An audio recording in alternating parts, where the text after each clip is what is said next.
আসসালামু আলাইকুম। ভাই কি সে আন্দোলনে আহত হয়েছেন? গুলি লাগছে। কোন জায়গায় ছিলেন আপনি? রায়েরবাগ। আপনি আন্দোলনে ছিলেন? আন্দোলন বলতে কি রাস্তা দিয়ে তো চলাফেরার ক্ষেত্রে মানে ওরা ওপেনে গুলি করতেছে। মানে ছাত্রদের উপর গুলি করছে তখন আপনি জি জি জি ভাই দেখের উপরে একটু কম রাখেন ভাই। গুলি গুলি কি বের হয়ে গেছে? গুলি বের এই যে মেডিকেল এসে বের করলাম।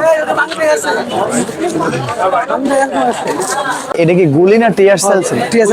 এটা বুলেট আছে না। ও এই একটু এদিক নিয়ে আসো তো, বিনা কারণে এটা দেখলে সমস্যা হয়ে যাবে। আপনি 2 মিনিট ভিডিও এন্ট্রি ছেড়ে দিবেন, 7 সময় সকাল হইব। কিসে 7 সময় সকাল হয়ে যাবে।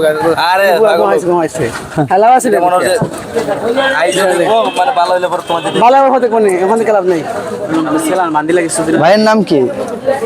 আমার নাম মইবুর। দেশের বাড়ি সিলেট। কি করেন আপনি? না চাকরি করি। চাকরি করেন, মানে যাওয়ার সময় আপনি পথচারী হিসেবে গুলি লাগছে। গুলি কয়টা লাগছিল? অনেকগুলো লাগছে অনেকগুলো। না এগুলো দেখাই যাইতেছে। গুলি সব উঠাইছে? হয় এখন উঠাইছে গুলিগুলো। মানে আর রয়ে গেছে এটা। আরো রয়ে গেছে? আর রয়ে গেছে এটা সামনে শুক্রবারে আইসা মানে এটা মানে আবার যত বললো যে এতটুকু কুলার মতো খুলছি রায়ের বাস জায়গায় মারা গেছে। হ্যাঁ আরেকজন জায়গায় মারা গেছে। জায়গায় মারা পাশে আছে জায়গায় মারা গেছে। মরে গেছে জায়গায়। আপনার সাথে আমার সঙ্গে আছে একসাথে গুলি খেয়েছেন? একসাথে আপনি তো কোনো উস্কানি দেন না, আপনি তো বিনা উস্কানিতেই খাইছেন। আচ্ছা ভাই তাহলে যাই। ঠিক আছে ভাই, আল্লাহ হাফেজ। গুলি লাগছে ভাইয়া। কোন জায়গায় গুলি লাগছে? গুলি লাগছে রানে। মানে গুলি কি বের করা হয়েছে? উনি ব্যান নিয়ে গেছিল। আজকে আজকে আজকে গোলাগুলি হয়েছে?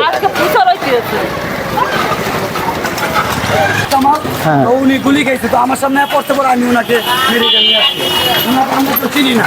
ওনার বাড়ির সামনে একটা মানুষ পড়ে থাকলে আমি ধরবো না, এটা তো অবশ্যই। মানে আপনার সামনে গুলি খেয়েছে? হ্যাঁ আমার সামনে গুলি খাইছে। আচ্ছা ঠিক আছে ভাই, সালাম।